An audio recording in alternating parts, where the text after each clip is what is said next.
This essay example, as well as thousands of others, is available in text format on our website for free and without registration. Simply Google Ivy Panda Free Essays.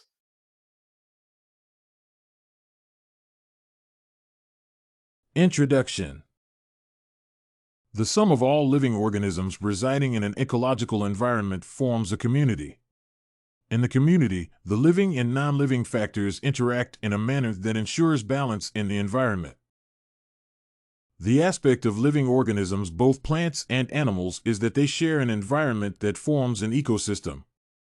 An ecosystem is always in a dynamic state of evolution. The world consists of several ecosystems. These different ecosystems are defined according to their unique characteristics. Several factors are responsible for the different characteristics observed in the ecosystems. These factors are either weather and climate or the living organisms that occupy the specific environment. An ecosystem should provide an environment that supports the complex relationships of all the life forms that reside within it. This work seeks to exclusively describe the characteristics of the ecosystem of the Melbourne area in Australia. Methods. Melbourne occupies the southeastern part of Australia and borders the ocean. Based on the Köppen climate classification model, the climate of the area is described as oceanic. Topography. To the east, the area is situated at the intersection of magma and intermediate stones from the Precambrian period. It lies along the Yarra River and borders the Dandenong Ranges to the east. To the west, Melbourne borders Maribyrnong River that flows along the foothills of the Macedon Ranges. These ranges have flat volcanic plains that proceed up to the beachfront. Vegetation types. The area has a diverse plant community, thanks to the favorable weather. The coast consists of scrub family, dominated by the coast Banksias. In the inland foreshore regions, woodland dominates. On the contrary, plenty of manna gum dominates the eastern side. Finally, the grassy woodland dominates the basalt north. Wetlands.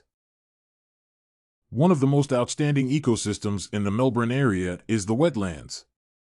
The Ramsar Convention on Wetlands added the Port Phillip Wetland and the Bellarine Peninsula to its list. Port Phillip Wetland is very significant in terms of the biodiversity it supports along the coastal region. It supports an approximated 580 species of plants. At the same time, the animal species occupying the ecosystem is estimated to be over 300. Data collection. Use of quadrats. In the ecological research of the ecosystems in the Melbourne area, several data collection methods were employed. These methods included the following. Quadrat method. A quadrat, made up of a metal square of different sizes, was randomly thrown in an identified area. The plant species within the quadrat were counted and recorded as indicated in the table below. A second area was systematically identified and the quadrat method used again to collect data on the species within the quadrat. Eventually, a tally of the various identified species was conducted. The quadrats varied in terms of size. The 4 square quadrats used all had an area of 1, 2, 4, and 8 square meters, respectively. Observations. The various plant and animal species residing within each quadrat were observed and recorded based on their morphological characteristics. These characteristics were then described for each plant or animal. Results and discussions. A quadrat method helps describe a representative sample of a given ecosystem. Interaction between biotic and abiotic components.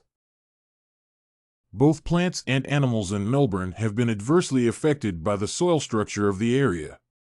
The northern part, which is majorly rocky, has the least animal population compared to the other areas that contain rich soils. In fact, the area recorded very limited plant population. The rocky surface in northern part of Melbourne prevents water from reaching the plant roots. The plants, on the other hand, develop deep roots that crack the large rocks to smaller pieces so that the underlying rocks are eventually weathered. Energy flow. Primary producers.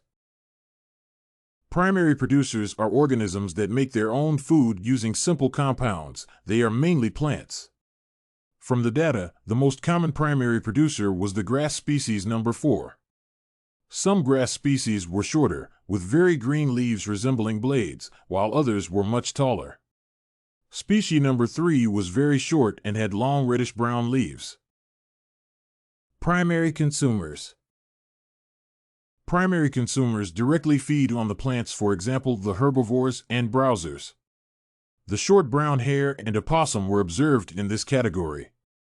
These consumers feed on the barks, roots, and the flowers of plants. Secondary consumers. Those animals that feed on plant materials directly from the trophic level of secondary consumers. Secondary consumers feed directly on herbivores or browsers. Several examples were observed, as listed below. Red foxes that preyed on some bird species. Frog-mouthed owls that fed on some species of birds and possums. White skink that fed on small invertebrates. Tertiary consumers. No tertiary consumers were observed. However, the presence of the vultures could not be ruled out, especially in northern Melbourne. Chemical cycling. Coastal areas have plenty of dead plant materials, especially the leaves.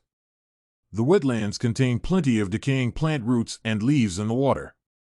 In the soil, the top layer where the leaves are rotting have thick humus as compared to inner layers. Microorganisms are involved in the saprophytic breakdown of plant materials into smaller absorbable units. These microorganisms are likely to be saprophytic bacteria. They break down the complex dead matter into smaller units absorbable by plants. Conclusion. This report gives detailed study of the ecosystem of Melbourne area in Australia. It describes the unique characteristics of the area as well as the species interactions. If you want to find more works like this essay on ecosystem of Melbourne, Australia, head over to ivpanda.com. It has a collection of samples with thousands of submissions covering virtually all academic subjects.